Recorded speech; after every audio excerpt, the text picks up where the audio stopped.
美国太平洋舰队11月4号发布消息称，美国海军的美利坚号2栖攻击舰和日本海上自卫队的伊势号直升机航母于11月3号在东海开展联合演练，这是美日战舰近期在中国周边频繁炫耀武力的最新举动。对此最新的军事行动，美国太平洋舰队老调重弹，宣称美利坚号正在美国第7舰队辖区执行任务，以加强与盟友和伙伴国的互操作性，并作为一支随时待命的反应部队，以维护印度洋太平洋地区的和平与稳定。美日大型战舰近期在中国周边动作频频，通过联合演练炫耀武力。美国《星条旗报》10月26号报道称，美国海军在10月25号表示，美国卡尔文森号航母战斗群当天与日本出云级航母加贺号在南海海域开展行动。卡尔文森号是首艘装备 F-35C 隐形战斗机和 CMV-22B 运输机的美国航母，这已经是它第2次在南海执行任务。按照计划，加贺号也将在不久后进行航母化改装，使其具备搭载 F-35B 战斗机的能力。值得关注的是，美国在中国周边的军事行动不仅是在海上，也包括空中的抵近侦察。近日，国内外多个平台上流传消息称，11月2号当天短短12个小时内，美军军机大举进入中国黄海、东海和南海。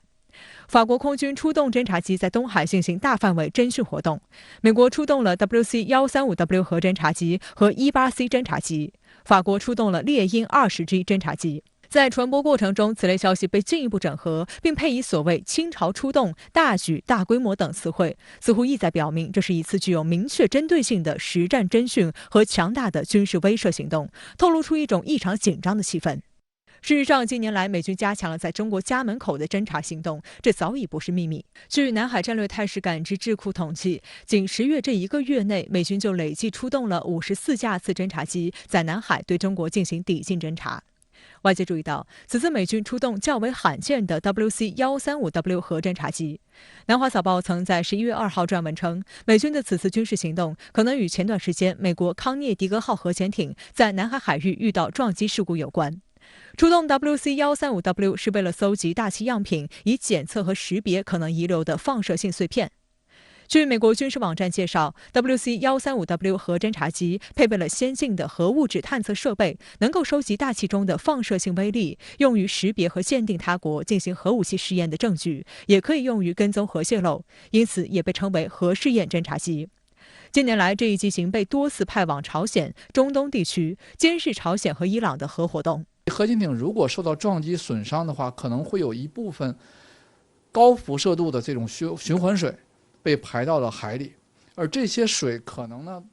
它里面携带的核物质会转化成气态，会留存在海面周围的这个空域中。所以，美国的核侦察机进入中国的周边，很有可能是在检测它的核潜艇撞击的情况对周边环境的影响。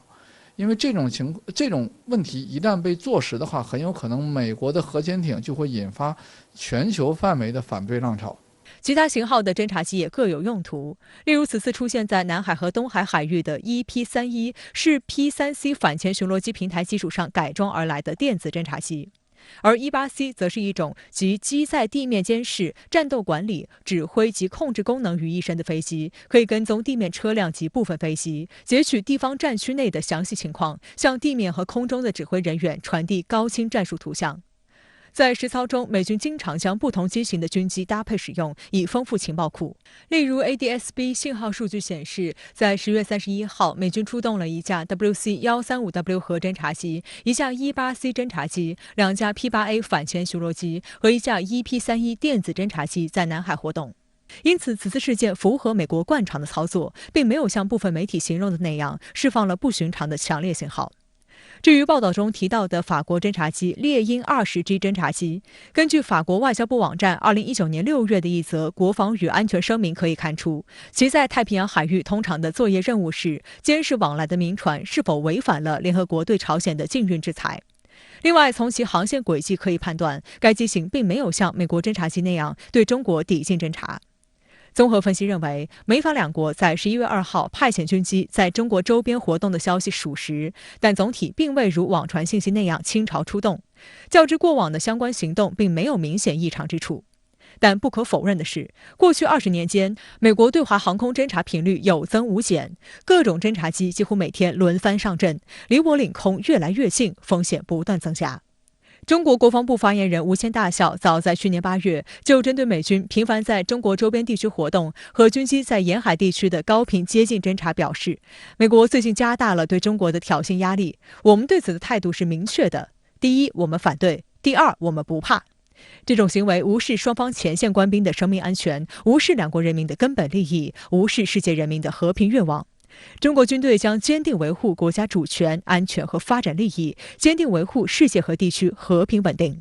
相关话题来连线特约评论员孙兴杰。孙先生您好，日美两国政府就岸田文雄首相访美日程进行协调，日方表达了本月内访美的意向，您对此有何观察？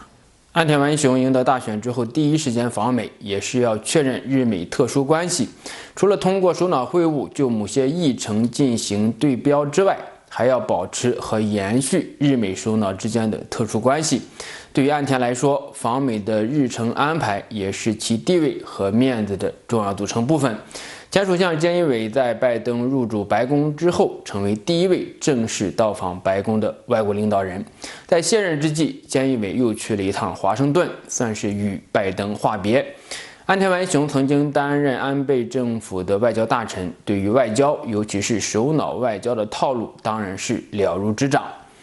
对于岸田文雄来说，尽快访美之后，还要处理国内堆积如山的问题，疫情、经济复苏以及外交与安保。菅义伟政府处理不力而提前下台，既然访美是既定的议程，而且在气候变化大会期间，岸田与拜登有短暂的问候，并且同意尽早举行正式会谈。其实日美两国领导人都忙于国内的议程，岸田在12月要有一系列的重要工作要做，包括2021年补充预算、经济政策等等。11月把外访的工作干完，岸田就可以尽快着手国内的事宜。当然，这可能面临2个问题。第一就是拜登也很忙，他一直推动的还是国内大规模的财政开支的计划，基建计划得以通过，拜登说只成功了一半。现在的情势并不是太好，民主党在明年中期选举之后，大概不会继续控制参众两院了。因此，拜登在跛脚之前优先推动的还是国内的议程。第二就是拜登是否需要将足够的外交优待都给日本首相。